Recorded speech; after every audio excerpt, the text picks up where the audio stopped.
TitleMatchNetwork.com.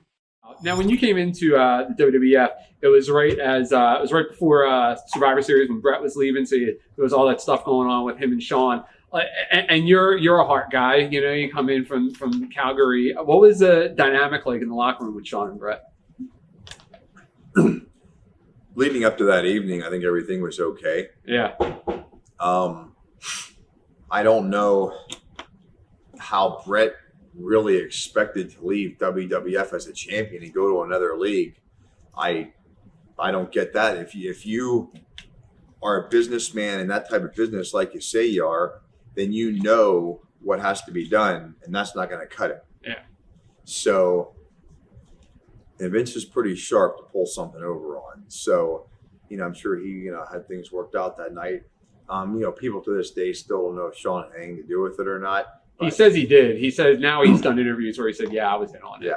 I don't know how he couldn't be. Right. But I'm not going to come out here and say, yes, he is, because I don't know for sure. I'm not going to, I don't know if it was his idea, Vince's idea. Don't know and don't care. Yeah. But if I was in Vince's position, I'd have done the same damn thing. If I own the most popular league, I'll be damned if the guy's going to leave here with my heavyweight belt and go to my competition. Yeah. So. Yeah. Do you, some guys think that it may have been a work. The whole entire thing is a work. Do you think that there's any validity to that? You mean even that Bret knew? Yeah. Absolutely. I mean, that is a working business.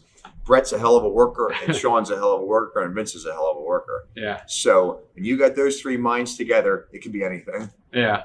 Now, I remember the Raw after Survivor Series, like Mick Foley didn't show up at a protest, and there were some guys like trying to get some kind of a protest going. Did you feel any pressure from some of your friends over there to not show up? No, I did. I actually don't even remember them protesting it, to tell you the truth. I think Mick Foley was the only one. Not like everybody was saying, "Oh, we're not coming," and he was the only one that wound up staying home. Everybody else wound up showing up anyway. Oh, okay.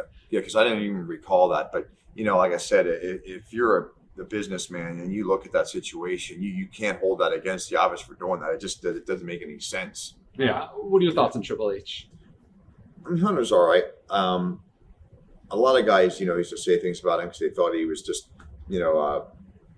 playing the card, kissing up to people and stuff like that. But I will say this about Hunter: you can't take away from the fact he's good on the microphone and he's good in the ring, and he's good size. So, did he kiss some people's butts to get to where he is? Maybe.